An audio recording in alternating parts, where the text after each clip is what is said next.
Okay, everyone. Series 2, episode 1. So we've finally started the podcast again. Um, it may look a bit fuzzy where I am because I'm in the depths of Portugal in the sunshine, and life's a bit tough at the moment. It's not really. Um, so this, so we're going to start off this series with someone a bit similar to myself, not in just in the fact he wears glasses, he's balding, he's overweight, and he has a father who's a world champion. And I've raced his father, I've raced his older brother, I think I've raced his younger brother, I'm assuming his younger brother, and I've also raced Terry himself. So, yeah, welcome, Terry. Hello. I haven't got a younger brother. They're all older than me. But yeah, you have raced them. Yeah. Is he? Yeah. I had 2 paper rounds. Danny didn't have a paper round. Danny was spoiled. I assume Danny was the youngest. Yeah, everyone does. Everyone does. We think he's the milkman's. He's the only one with hair. So my mum denies it, but I reckon it could be true. So So on that note then, obviously having raced your old man, which I'm very lucky to have done, and you've been born into this sort of dynasty of the Hunn family. So, you know, where was your sort of desire to do national hot rods? Has it always been there, or is it not? You know, is it just been developed? No, I think it's always from when my earliest memory was it was a wet world final, so I'm thinking it was 88. I can remember that, and I've always, as long as I can remember, I've always wanted to race national. I've always wanted to win the world final. Haven't been lucky enough to do it yet, but you know, time is getting on. But yeah, it's always been something we've done. I started off going racing. I think my mum said I was a few weeks old or a few months old. Dad used to race at Arena, so he was there. I think it was like every fortnight. But it's just something it's just in our blood, if you like. So my wife I met from racing. All of our friends are racing based. So yeah, it's just one of them. It's the only thing I've ever really wanted to do and stuck to it. So I'm not very good at it, but I try. You know what I mean? You know, we'll talk about how good you are in a bit. But so you're talking late 80s, because your old man sort of, I didn't really, you know, my father restarted national hot rod racing in 91, 92 possibly.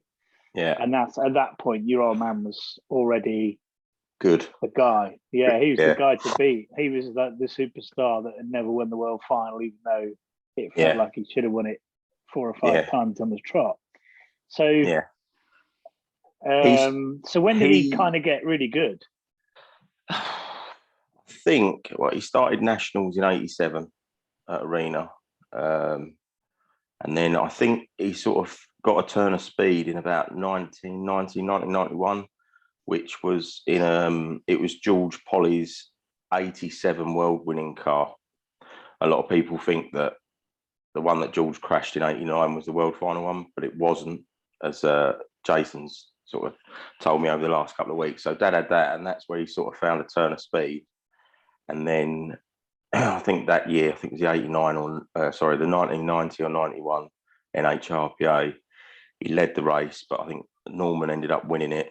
But yeah, he sort of got a bit of turn of speed there. And then what I was told is him and Jeff approached George to build him a space frame car, but George wasn't really interested. So Dad went to Sonny Howard, had a deal for a Peugeot, and then Dad says that as soon as he got the Peugeot at Birmingham wheels one night for the first meeting, he said he couldn't believe the difference it made. And then really just from that point on, so I think that was early 92, he just sort of, that car and him sort of suited, if that makes sense. And they were just. It's a bit like George and a Starlet. They go together. So you think of the 205, you think of my dad. But he's a good. He's some pilot. He's a bit old now. He's old and fat. but yeah, he's still some pilot. And from those times, the early 90s, what was your first memory of him in a world final? Can you kind of remember going, okay, yeah, I remember my dad now? To be honest, like 92, I remember him being on pole and Phil on outside pole. So there was a group of drivers' children, if you like, at that time. So me, my brother Danny, Phil White's children, George Polly's son, who's Dave Polly, the Tandys, Nick and Joe. We just used to knock about together, and we didn't really watch any racing. We used to watch the World Final and the Caravan Bangers or the DD at the end. That was our speed weekend. We spent the rest of it mucking about in the woods, causing grief, nicking food off Dick Hillard because he was racing then, I think. So yeah, that was the first memory I had of Dad being any good at a World Final was 92. And then obviously all the ones after that, which he raced in, I've got a good memory of most of them, especially in the early 2000s, because I was helping him then. Whereas in the early 90s, Jason used to play a big part in the prep. There was Jason, Adrian Tillman, and a couple of other guys from the Suicide Squad used to help. So Chris Whiteman was one of them. He was a pretty good banger driver. They used to help him. And yeah, the early 90s seemed to be really Dad's most dominant period. And he maybe should have won a few more world finals. But when it actually came in 94, it was mega. Best feeling ever. Better than getting married, actually. Well, I remember having a beer in 94. Was I about 14? And 14? 14, something like that. And I don't say that.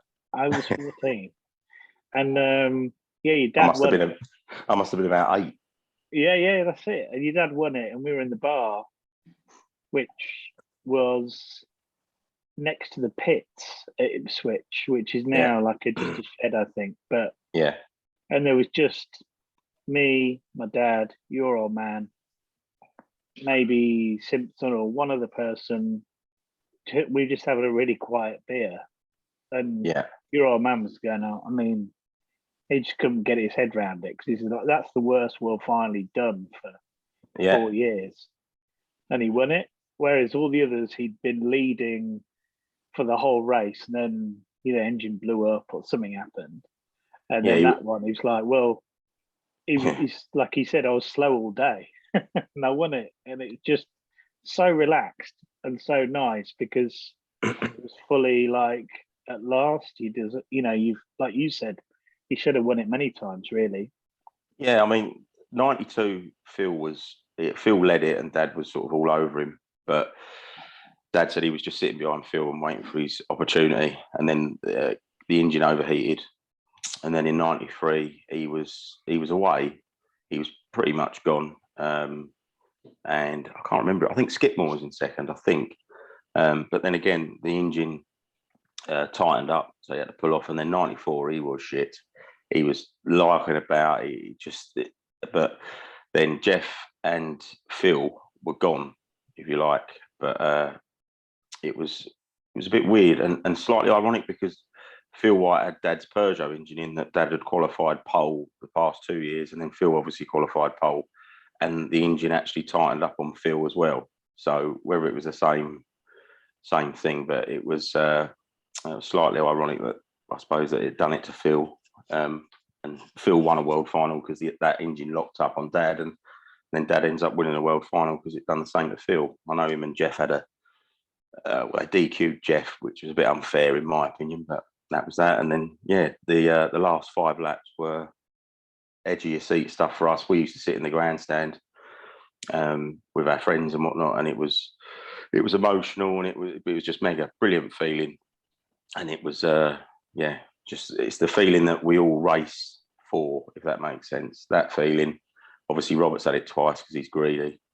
Chris has had it a few times and the rest of it, but it was just a brilliant feeling. And then he never done it again. So he come close, but he didn't do it. He obviously weren't that good. So, Well, I'd take it. My old man won it once, and that was it. Yeah. So I think if you win it, not taking anything away from anyone else, but if you win it in the epic way that your old man won it, which I was watching as well, and it was one of those things where, I think if I ever won it, I think it would be like that. It would never just be a, clean race where you just go off and win it. It would be like some kind of, drama. I like a bit of drama. I'm not fussed as long as I can win it one day. Maybe I couldn't get. I really don't care how it comes. But I'd rather do it. I think I'm sort of. I don't know. I'm getting to the point now where I kind of go. I don't think it's going to happen, but it's only for the good because actually, you look at the last English round, which I wasn't in. There was a few other guys who normally race weren't in it, and there was 36 cars. It's crazy. It was a good meeting, brilliant meeting. I didn't. I had a few issues, but the racing was brilliant, and I think a lot of people say like 35 cars is too many at Ipswich, but I don't think it is. I think that there's with the grid of cars at the minute, and no disrespect to anyone that races, because we all have to start somewhere. You've got some real fast guys, really, really fast. Rob, Billy, they're standalone at the minute in the English series. And then you've got obviously Chris, Cole, Barrett, Jack Blood's there, the fast guys. Then you've got I can set a fast lap. It just depends whether I can do that. But you've got really fast.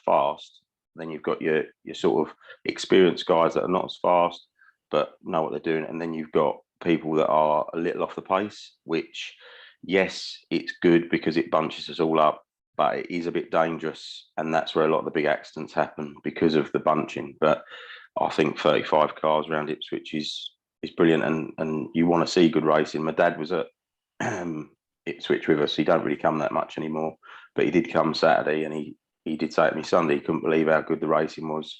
Not just the Nationals, the Supers, he said, were brilliant, absolutely brilliant. But he said the Nationals were really good, he said, with that amount of cars. And he said the same as me, there's just a couple of guys out there that maybe need a bit of help with setting their cars up, get them a bit quicker, or maybe need to sort of go away, do a bit of racing elsewhere, and then come back to it without sounding like we don't want them. We do, but at the same time, the slower cars that are sort of a lap slower, it's a little bit.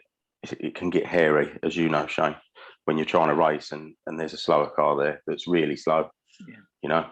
I think it's that healthy balance of trying to get a variety of speeds out there. When there's 30 cars that are all the same speed, it's no good. So you need the guys that are up and coming, and we've got loads of those at the moment. But when there's too many, if you like, not too many, there's never too many, of course, but it does get crazy. And I think me being probably the most guilty of being impatient and causing problems, I think.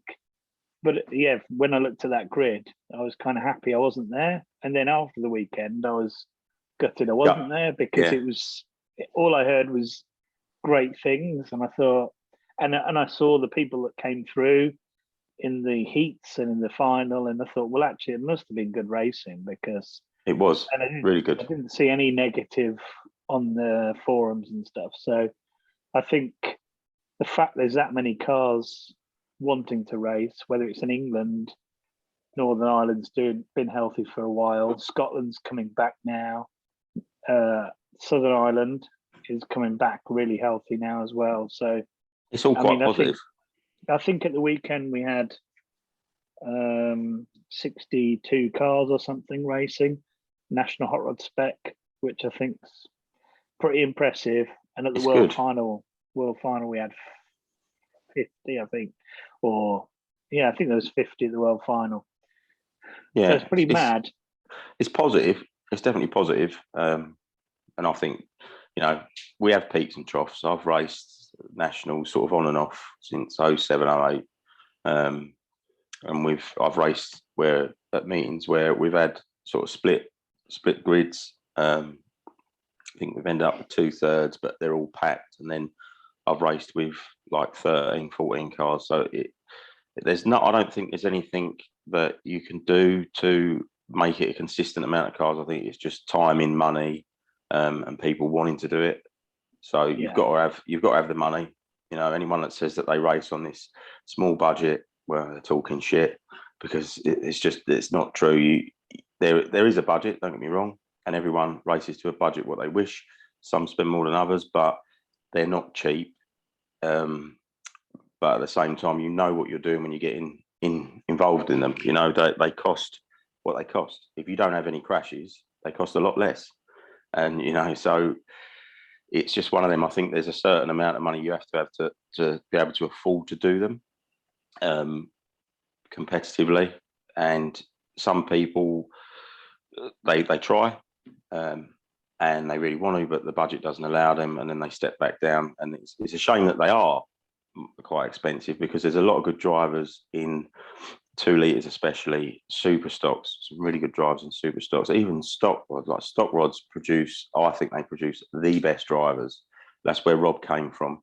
There's loads of good guys over the years that have come out of stock rods. But yeah, it's all positive. And I think the good thing is now that the cars they're actually cheaper to buy a decent second-hand national than it is to buy a front-running 2 litre. Why that is, I have no idea. But that is how it is. 2 litres have been changing hands for, mid-20s, low 20s. And, it's ridiculous, considering that for a price of 4 shockers for a 2 litre is the maximum price you can spend on one corner for a national. So just using that as like a comparison, but it's mad, but it shows that it's not always about money. People race what they want to race, but I'm happy doing what I'm doing, and I can't really. Well, I'd do a banger. I'd have a go at a banger. Oh no! I mean, like people won't like this, but I don't understand bangers, and I think I just probably too scared to do a banger. Well. But I agree with. Go on. I was going to say Boxer Jack's not too far from us, so I see the effort they put in, and it is mega effort from them. It's like building a national every week, and them guys are spending the money where they have to spend it, and they're costing a lot of money, and the cars are hard to get. I've said to Jack before, build me a banger and I'll race it, but don't bother putting anything any good on it, because I'll last about half a lap. Because I'm not. If I get into a banger, if I ever do, I'll just go out to crash. I'm not going to race. I'll race a non-contact formula and I crash enough. So if I go in a contact formula, I'm definitely going to crash. But the only bit I love about bangers is when they have a massive pile up, and the 2 or 3 at the front where you think they're dead, and they get out of the cars, they stand on the roof, and they give it the big one to the crowd. Yeah. And then they go over to the guy who smashed them to pieces and shake the hand. Yeah. And I think, well, in a national hot rod, we want to punch each other, not shake each other's hand. And it's really like refreshing when you see that, because you just think, oh yeah, that's what they're here for. But going back to your point about the other formulas, I totally agree. It's just crazy. What I would call probably elite formulas is probably overcooking it a bit, but I'd put nationals in there. Super stocks, 100% stock rods, 2 litre hot rods, and I think there's saloon stock cars. There's this massive, healthy, group of formulas which I would certainly put as the. But even obviously every formula, if you want to win in it, you've got to be really good. No one. Yeah. And what I love about oval racing, because my background being, and a lot about circuit racing as well. Yeah, you can't buy it. You can't buy it. If I could buy it, I would have bought it, and you'd probably be the same. If I could buy that world final, You know, if I had to do 1 year Yeah. and I spent a load of money and it meant I win it, I would have done it. But the Yeah, you would have. beauty of this sport is you can't buy it. It's just not possible. I think that's true in the modern era. I think there's different eras, isn't there? So, like the era where Dad was fast, there wasn't as many people that had the equipment he had. Not, Dad, he's a good driver. He's a really good driver. But in that era, there was a smaller pool that could afford the good stuff. I mean, people like Orman Christie, they didn't spend money because he knew what he was doing. And Orman raced in, I think, like 3 different decades and was fast in every single decade. George is another one. George didn't need money. They just knew what they wanted. But as time progressed on, you see like the years where, and I'm talking sort of like the 90s, the mid to late 90s, money made a difference. The years where Colin White was dominant and Colin was phenomenal at his time, but, there was no tyre rule. And, the from what I've been told, he was bolting 4 new Avons on every race at some point. And suddenly, when you look at those periods of dominance and then you take that into account, that's a huge advantage. I mean, when Baldley was dominant, there was a tyre rule. He had some fierce competition at the time, and to me, that sort of the mid 2000s, probably up to now, is the most competitive and the best for nationals it's been. Not taking anything away from the other drivers. I think if Orman Christie come out of us now, he'd kick our asses, to be honest with you, because the man just knew how to do it. And Norman as well. I think Norman's underrated big time. I think Norman, because Orman's so successful, I think it sort of overshadows Norman. Whereas when you look back, because I love hot rod racing, I love nationals. I've watched every world final. I've got every world final, and I watch them, and it does my wife's head in. But there's world finals where like Norman should have won it, I think 5 or 6 times, and I think the difference with him and Orman is every time Orman was leading it, he won it. Yeah, basically. But I think now is the most competitive, the most exciting it's ever been, and not because I'm racing in it, but Robert and Billy over here are super quick. They are, like they're a tenth, 2 tenths quicker than Chris. Chris needs to spend some money. He needs to update his equipment, which I keep telling him. But even you go to Northern Ireland, Derek Martin, super fast. You've got Glenn Bell, him and Derek at the minute over there are sort of standalone. Adam Highland's really quick. There's a lot of quick guys over in Northern Ireland, and the same in the south. Dave Casey's really fast, and Jeff Riordan. It's good. It is good. Ross McWilliam in Scotland. Scotland need to. I think the Scots need to race in Scotland. And I tell Robert this as well. You need to race in Scotland, and then you'd have sort of good grids. And because you guys are then racing the bigger names, if you like, like Robert Gordon, Alexander, and John Sibbald, if they raced up there, maybe it would encourage some of the 2 litre drivers or the stock rod drivers to go, do you know what, we'll have a go at these. But I think at the minute it's probably the best in competition wise it's ever been. And there is very few that are really fast, like stand out fast. And then there's a lot of us that sort of are in the middle of that, if you like, yellow blue roof, and then you've got the reds and the superstars. Well, the superstars, there's a lot less superstars than there used to be, and there's a lot more reds and a lot more blues. So it's really competitive. Well, I think you're right on the. Like with the Ipswich, I always set my bar at Chris Head, and I would like to mention that I out-qualified him for this year's world final. Yeah, I did tell him it's the worst time he's ever done in that car, and he knows. So yeah. No, so I had great pleasure in going over and saying that I'd beaten him round Ipswich, at least for qualifying. Once. That's fine then. But even that, I qualified 10th, and normally I'd be, devastated because I've got this stupid idea that I'm going to qualify in pole one day, and qualifying 10th was like a massive achievement because I looked at the people behind me and I thought, whoa, hang on a minute, this is just like there's world champions, multiple world champions, multiple everything behind me, going back Yeah. to your point about Norman Wolsey, yeah, I agree, because Wolsey was fast everywhere. He Yeah. fought everywhere. He was the man to beat everywhere. Whereas Ormond, like you say, on his days, you can't beat him. He's unbeatable. But he was the world final maestro. Yeah. When it came to other races, nationals and things like that, not so much, because it was a sort of slightly different thing. But speed wise, unbelievable. But that's what's the beauty of it. I think I love the sort of world final weekend because I can qualify well, and I normally qualify ahead of what my car can do.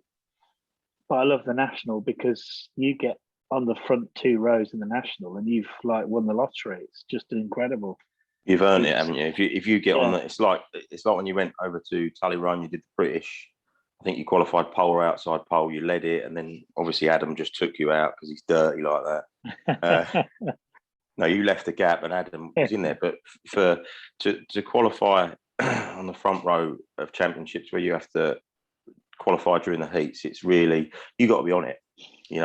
Speed weekend's a different job, but we're there for one race, whereas the national weekend is, you're there because it's raw racing. Is the only way I can put it. It's the purest form of racing, and if you can get at any of the championships where you have to qualify for your grid position, I think anyone that gets in the first three rows, then they've done really, really well. Simple as that. Exactly. And they're all in with that chance of winning. Sometimes like Loch-Ellie, I think the year you won the European, or I think it might have been the year you was defending it, you were so much quicker than anything else. So I was there watching, but you didn't end up winning it. And it wasn't that QE run you out. There was one line that was the quick line, and he made sure that he was on that one. But no, he drove. drove. As much as it drove me nuts, man. But he drove to perfection. He did. I watched it, and I honestly thought when you caught him, I thought, I don't know how he's going to defend from the pace that you was on. But Jason he was cool and calm. He didn't make the same mistake as what he did in 2013 and just let you go like he did with John Christie. But he'd give you a hard time. Maybe he likes John more than he likes you. That might be what it is. Probably. It's quite easy. So going back to you and your racing. So before you did national hot rods, did you do mini stocks or not? No. The first thing I raced was the very first thing I raced was at a grass track, which we used to race at a grass track called Hunn. It's now Stansted Raceway. This would have been like early 2000s. Danny had a couple of 1300 stock cars, and he said to me, I think I might have been 15 or 16. He said, go out in that if you want. And I think the first race, I think I finished third or something. I won the second race, and I crossed the line in the third race on my side, going into a rollover, I think. And then the fourth race, I won that as well, got a second. And then I didn't race anything on ovals or circuits. So I used to go go-karting with my mates and whatnot, but I never raced anything then till 2006, which Dad won the points in 2005 in the Nationals, and then he was having a new car built, so he offered me his old car, and there was a guy that wanted to buy it, so I just said, well, if you can sell it, and if we've still got it, if you're all right, I'll use it. So that's where I started at Arena in Outlaws in 06. And that was good. I thought I was okay there. It wasn't like a huge field of cars, but I was all right. I thought I was better than what I was, and then I remember saying that, I'm going to go into national odds because they can't be that much harder. And I remember, I think it might have been 06 national weekend or 07. Turned up on the Friday for the practice, went out, and I thought to myself, how are they going so fast? In practice, I was driving it as hard as I thought I could, and I'm thinking, this is practice. I'm going to be I'm screwed in the race. And then, so we got to the Saturday, and I think the first race, I crashed. Obviously, it's me.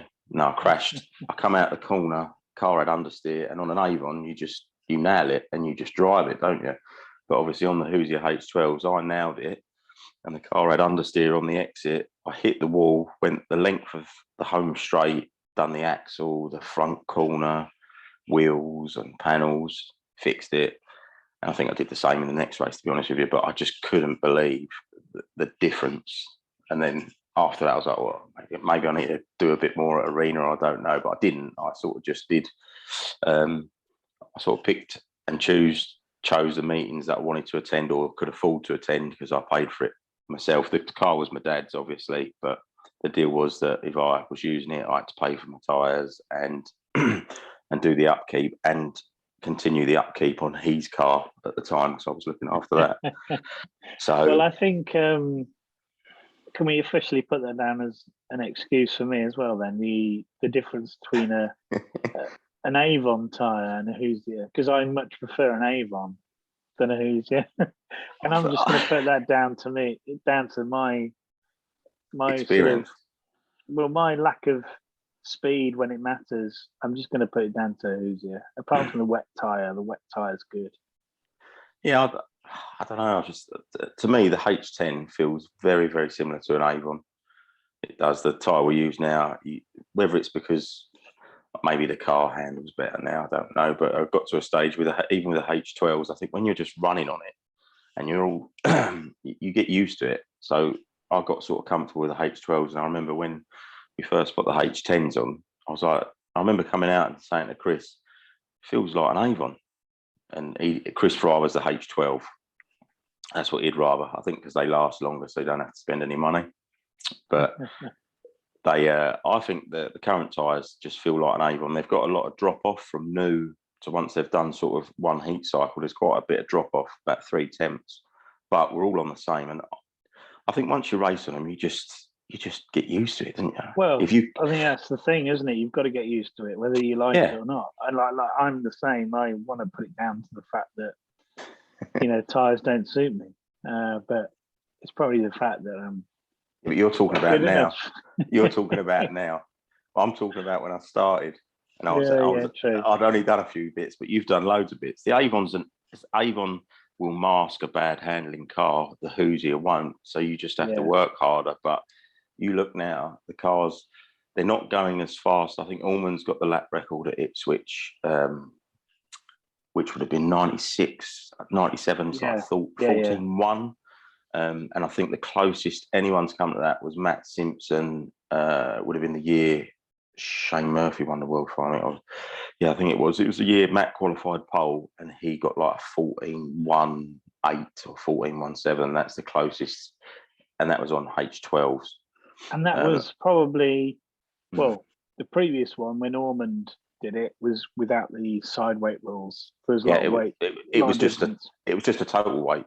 And I think the total weight, I don't know whether I can't remember whether they weighed the cars after the hot laps back then. Didn't they? Yeah, they used to do it with a meat hook. I think the meat hook, and they used to hang them off it. But I think at the time, this is just what I've been told, etc. But I think you used to be allowed to top up all your fluids and everything like that. So where the minimum weight would have 700, maybe some of the guys then, and even in like the 80s, once they'd brought in a minimum weight limit, I think the guys used to be allowed to top up fluids and this, and this. So I think I've heard stories about some drivers filling the oil tanks of the engines right up with oil but when you look at those sort of facts now, it's a lot more even. The rules, I think they could be opened up, but where you open them up, I don't know. That's the job of the promoter. But I think they could open them up, but it's so level now. But then it's so level, but yet Billy, Robert, Derek Martin, Glenn Bell, they are 2 temps Billy and Robert are 2 temps faster than everyone else. And then you've got Derek and Glenn and a few others that are sort of a tenth behind them. So that's it. Round and switch. We're all, I don't know what the time was, but my time was pretty good. Mine was the worst I'd ever done. Hot laps. Oh, okay. But the engine wasn't very good. It didn't pull. So car was all right, but it is what it is. You need to probably get 2V engine or something. But anyway, No, I can't afford them. Can't afford them. But yeah, basically, we're all sitting there going. I was sitting there quite comfy with myself, thinking, I'm going to finish second or third row, and then Rob rocks up, and it's like, oh, it's not a little bit quicker, it's not a hundredth or a thousandth of a second quicker, which is what we were dealing with that time. It was like we're all within a hundredth or a thousandth of a second, and then Rob smashed it. Yeah, and then you go, and then Billy comes along, and you're like, oh, okay, and I think there is a picture on Facebook of me and my dad smiling, and we are genuinely smiling, going, yeah, we're dreaming. Look at that time going, this is a joke, isn't it? We are dreaming. What we've come along here, thought we've done a really good lap, pulled it out of the bag, got a car that's handling, and then that's the bloody challenge of it. But going back to you, Terry, so what's the high, if you're going to look back at the best race or the race weekend you've done? Yeah. What's your favourite? And for why? Because it might not be the best weekend. It might just be you enjoyed it the most. I don't really know. There's a memorable race or races. The most memorable race I've got is I won the Nick Thomas Memorial. I think it was 2014.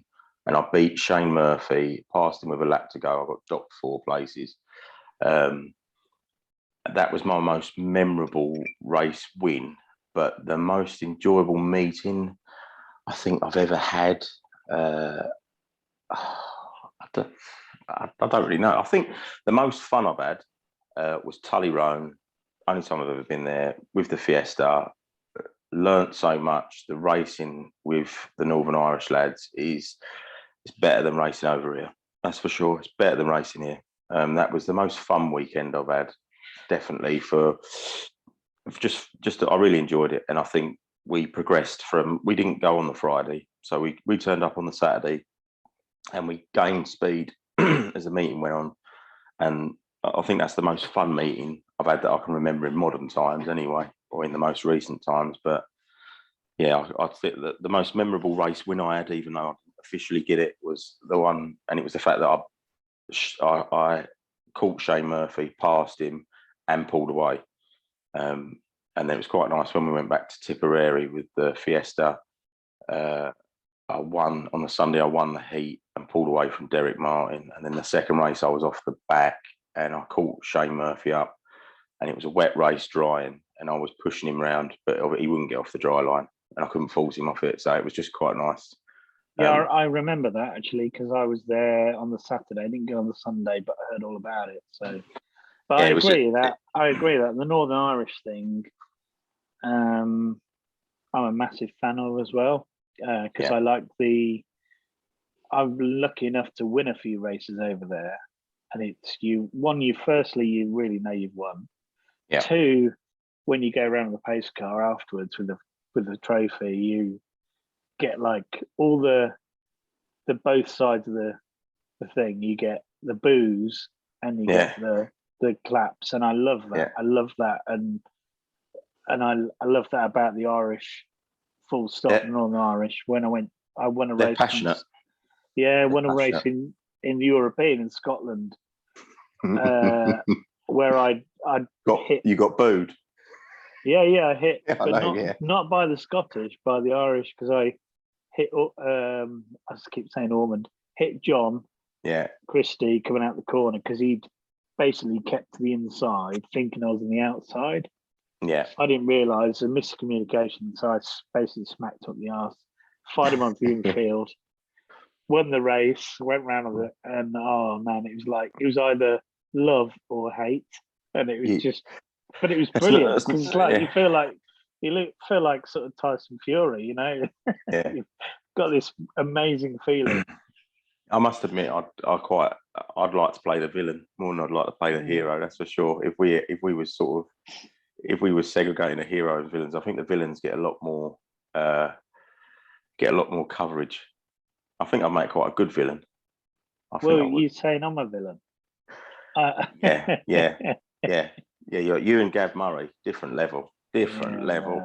Oh, I don't know what was in the water when you two boys were growing up, but you are different level. I mean, well, Jesus Christ.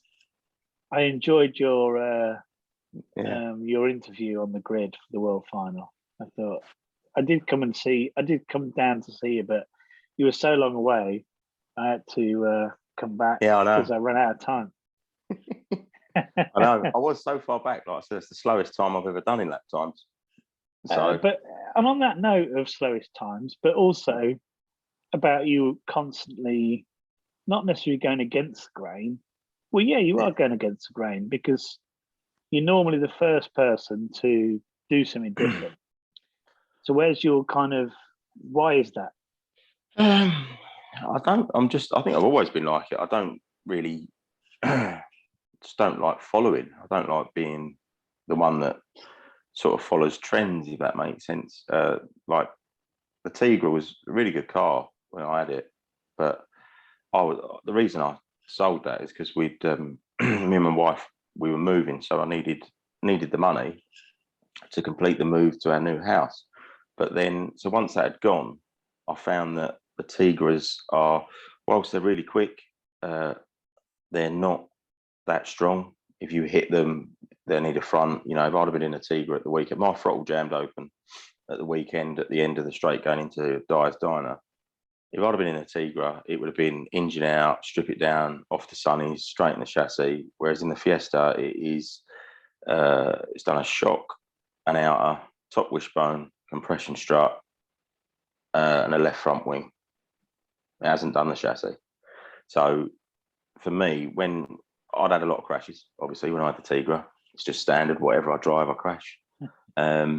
So yeah, when I'd sold that, I spoke to Sonny about the Mazda, and I wanted to just do something different, and I wanted something that was durable, not just fast but durable. And to be fair, when I came out in the Mazda, it was fast, and I crashed it straight away at Wimbledon because the brake pedal went to the floor.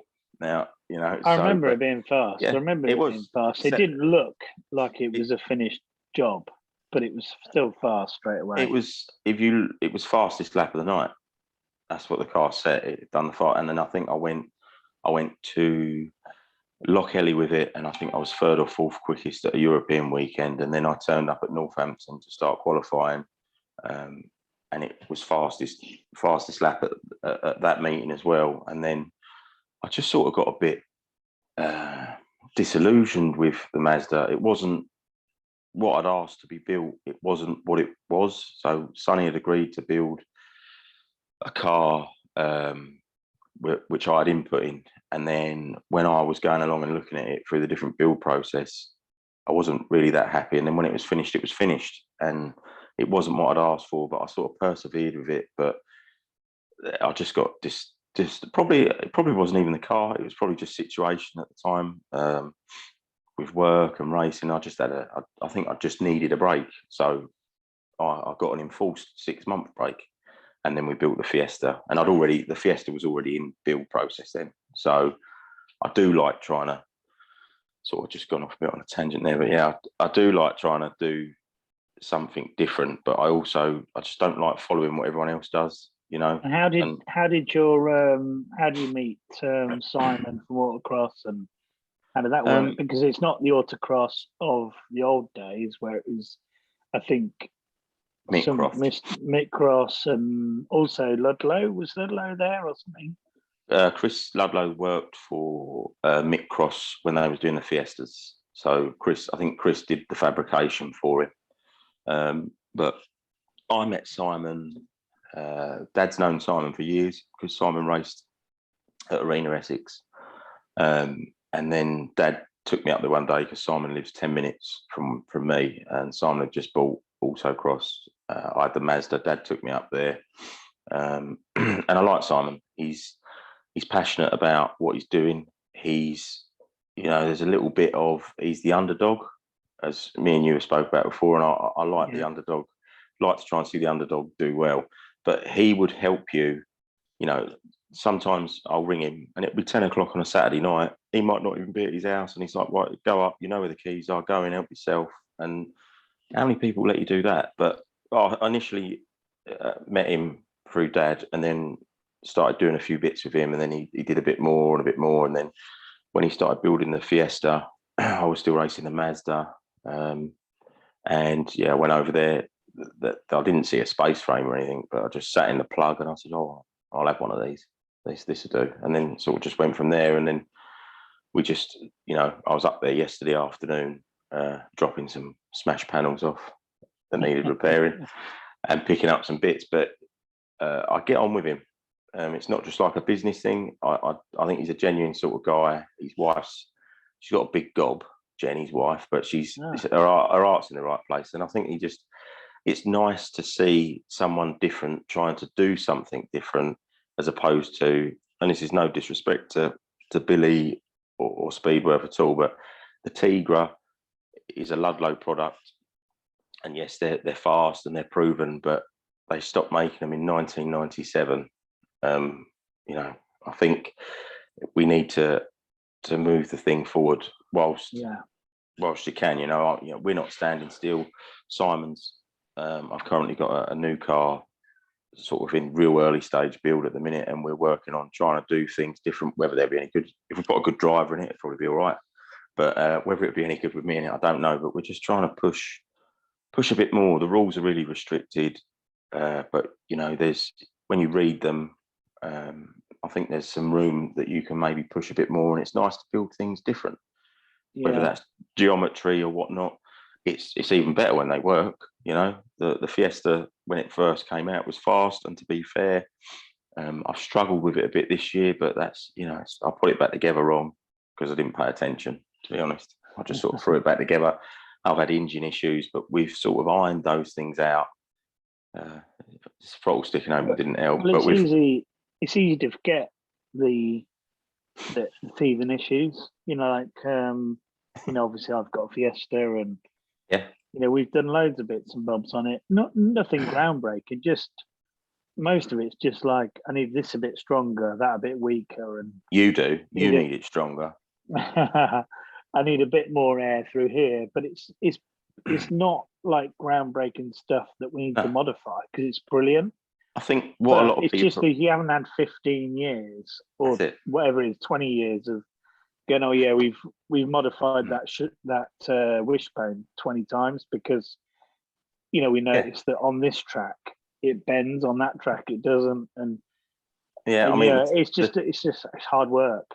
The Tigra, the first Tigra was Trevor Stroud's, and that was 2005, I believe, which was short-lived. So the Tigra's been going for 16 years, and they are proven. But I think what people should look at is that the new cars coming through are, ours, what we drive.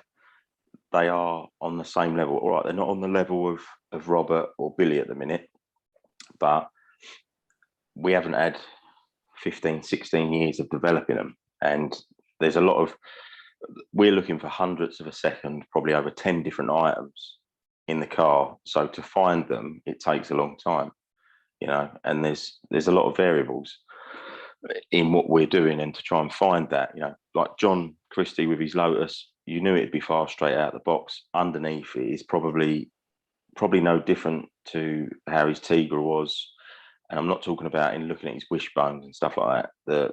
The geometry of the car will be the same as his Tigra. It will be the same theory as the Fiesta. That doesn't really change. I think your car, you haven't done it like your Tigra, your Fiesta. I think you've sort of gone and done your own thing with it, as I understand. Yeah. Well, I think, but I'm basically, well, I'm in no man's land at the moment. I'm sure that's why I'm having a little break, because I need a bit of time to like catch a breath and kind of go. But I love it. Yeah. I love it because, especially right now, it's sitting in the garage. It's in one piece. There's virtually not a scratch on it, and I've got loads of notes, loads of ideas, loads of notes, and I can just literally plonk it down on the scales, measure everything, and then go, okay, let's put it back on the jacks, leave for a week, and then work out what to do next. But I think going back to the dominant force of Rob and Billy, and then you look at what happened in the British the other week, and they were nowhere to be seen. Not No. That's probably a bit unfair, but basically, I think normal Glenn, order restored. Glenn yeah. smashed it. Yeah, I think Glenn's car is obviously, as everyone knows, it's RCE geometry. I think fitted by Davey McCall, so it's an autocross frame. And then Glenn's done his own thing with it, which he's entitled to do that.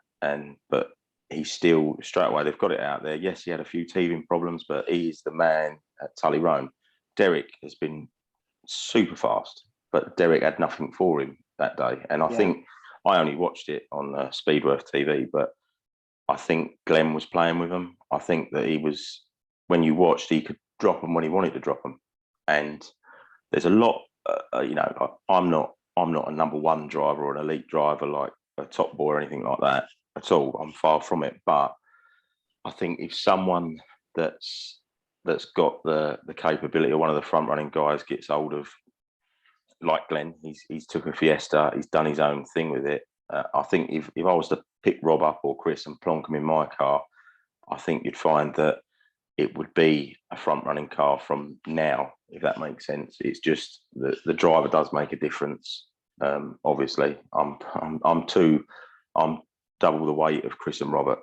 I know we're friends, so it's my choice. I like food, so I'll keep eating it. Yeah, well, I'm not. I don't do the alcohol bit, but I just like food. So I'm not going to lose any weight, and I'll continue to be round and cuddly. Well, they'll be skinny and winning, but it's. Well, I think maybe at some point, which I'm not ready for yet, but maybe we should do something and have a competition and maybe raise some money for charity and lose a load of weight. Do you reckon you? I think that's the only way I could motivate myself, is to actually commit to achieving something. Would you do that? Do you reckon? Who, me? I'm not committing you now, but I'm just thinking. I was thinking the other day. The only way I'm going to lose weight is for someone to challenge me for something, and I do need to lose. Like, I need to get down to about 90 kilos, or 85 would be lovely. Yeah, I weigh 118. I weigh 118, and I've got myself down to like 114, 113. If I get any skinnier, I look like I'm ill. I look like I'm ill. I feel all right. I just feel all right. I feel all right now. I smoke like a smoke. Well, you know what? Let's not bother. Let's not bother with that. Then let's just carry on. I'm not going to. I think it would be better if we raised money by the skinnier drivers putting on the extra weight. That's what I reckon would be better. So, or just raise money and give it to the powers that be to give the minimum car weight, including driver, to be about 850 kilos. We'd be sweet then, wouldn't we? We'd be all right. We'd be politics. That's all politics. I don't get involved in that anymore. My dad thinks, and my dad and a lot of the other old drivers, as they do, and George on his interview at Speedworth TV, think that the cars should be a total weight with driver in the car. And obviously, I agree. The skin. I don't. To be honest with you, I don't really care, because the way I always see, I look at it like this: that if there's a point where, say, me or you do become the fastest car out there with the skinnier guys, then how much faster are we? Do you understand what I mean? So yeah, but we're not going to win. We're never going to win. You say that. No, but in the old days, but there wasn't the rules. The rules weren't there. Yeah, they lifted the cars. They lifted the cars on the track. No, when Donut was 05, 06, Donut and Baldley. Donut wasn't as quick as Baldley, but he used to win regularly. And I think there was a one tyre rule. They had, I think that was the beginning of the inside weight rules. So I think it can be done. Yeah, you're just saying I'm a bit shit. No, I don't think you're shit. I think you can be a bit of a loose cannon. That's for sure. I think you do. We've had this discussion. You do your own editing. You do your own editing. You should be like John Christie, cool, calm, collective. Well, I'm good mates with him, but I am what I am. Like you are what you are. And I think that's probably a good place to finish. I don't know how long we've been talking for. About an hour. So, it's about an hour actually. You'll have to do an episode 2. Yeah, definitely. And thanks, Terry. I appreciate that. We were going to do it a few months ago, and then we decided it was going to be a winter activity. So thank you very much. I was on holiday. I'm on holiday now. I'm in Portugal. Different levels. I'm in my kitchen. You're in Portugal. I'm getting up at 6 to go to work. You're getting up at about 10 to go to the beach and hopefully drink. 9ish. Oh, I've had more time in bed here than with kids. You can't do it, can you? But yeah, over here, put my my books on. I can't read very well, so I have to listen to books. Audio books. Audio books, and it's great. Nice. Anyway, that's what holidays are for. Thank you very much. Thank you very much. Much appreciated. Take care, no dude. worries, mate. Thank you. See you later. Bye. Bye.